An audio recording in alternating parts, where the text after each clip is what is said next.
বিকেলের নাস্তায় ঝটপট তৈরি করে নিলাম সুজি দিয়ে অসম্ভব মজাদার একটা নাস্তা। দেখতে যেমন সুন্দর, খেতে তেমন অসাধারণ।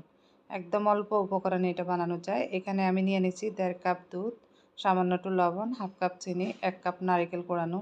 সব কিছু দিয়ে ভালোভাবে মিক্সড করে দুধটাকে ফুটিয়ে নিয়েছি। দুধটা যখন ফুটে ওঠে এখানে দিয়ে দেবো 1 কাপ সুজি, 1/2 কাপ ময়দা, আপনারা চাইলে আটাও দিতে পারেন। দিয়ে ভালোভাবে একটা ডো তৈরি করে নিব। ডোটা যখন ঠান্ডা হয়ে আসবে ভালোভাবে হাত দিয়ে মেখে নেব।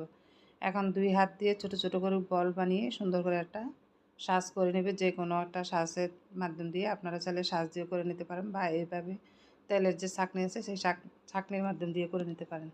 তা আমি এইভাবে করি, সুন্দর করে সবগুলো করে নিয়েছি। পরে একটা চামচ দিয়ে আর একটু ডিজাইন করে নিয়ে নিয়েছি। আপনারা চাইলে 2 রকমই করে নিতে পারেন।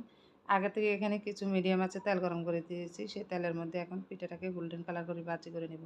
আমার ভিডিওটি কেমন লাগলো? যদি ভালো লাগে থাকে অবশ্যই একটা সাবস্ক্রাইব করে দেবেন।